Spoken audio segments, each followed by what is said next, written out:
My roommate gave me a locket. At first, it didn't seem like a big deal. I wore it and weirdly enough, I started eating more, sleeping better, and slowly gaining weight. I figured I was finally getting my life together. Then, the day after I got accepted into graduate school, I suddenly doubled over in class with this sharp, unbearable pain in my stomach and out of nowhere, I gave birth. Right there. In front of everyone. Word spread fast. I tried to explain, I begged them to believe me, but nobody did. My professors, my classmates, everyone just thought I had been lying all along. That I was some kind of freak. I lost my spot in grad school just like that. Even my parents didn't believe me. They said I had humiliated them. Told me not to come home. That they were done with me. I hit rock bottom. I went up to the school's rooftop and jumped. I thought that was the end. But it wasn't. After I died, I finally saw the truth. Everything that happened, the weight gain, the weird appetite, the pregnancy, it all started after Yolanda gave me that so-called locket. Then suddenly, I was back. Back to the day she came home from her trip. "Trixie, I brought you something from abroad," Yolanda J. said with a smile, pulling out a red-stringed locket from a little box. Before I could say a word, she was already fastening it around my neck. I instinctively reached up to take it off. But she grabbed my wrist. "No, don't.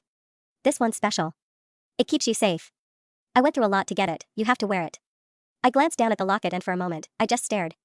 The gemstone looked normal at first, but when the light hit it a certain way, I could have sworn something like blood was flowing inside. "Yolanda, is there blood in this?" I asked, half joking, half creeped out.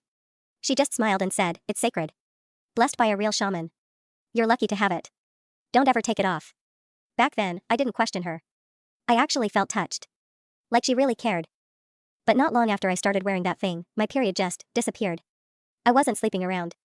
I was still a virgin, so pregnancy didn't even cross my mind. When it didn't come for 3 months, I told Yolanda I should probably go to a doctor. She stopped me. Said, "You're fine. You're young, not in pain. Probably just your body being weak. Eat more, rest, and it'll sort itself out." I believed her. Every damn word. And I kept believing until the day I gave birth in front of my classmates and my whole life fell apart. After I gave birth in class, everything spiraled. The school stripped me of my spot in grad school like it was nothing. And just like that, Yolanda took my place like she had been waiting for it. She didn't stop there. She took my baby too. Said I wasn't in the right state of mind to raise a child. I could barely think straight, let alone fight back. I didn't even get to hold him for more than a second. Then after I died, I found out she got everything she ever wanted. She got into grad school. She marched into the Larkins' house with my child and he agreed to marry her. She even had the nerve to visit my grave, all dressed up and glowing, holding my son. "This kid is actually the result of a one-night stand between Mr. Larkin and me," she said, like it was some kind of joke. I brought him the baby and he said yes immediately. "I'm gonna be Mrs. Larkin next month." She smiled like she had won a prize. Like my life had just been a stepping stone. "I just wanted to say thank you, Trixie. If you hadn't helped me become a mother without going through the pain, or handed me your grad school spot, I never would have made it into the Larkin family."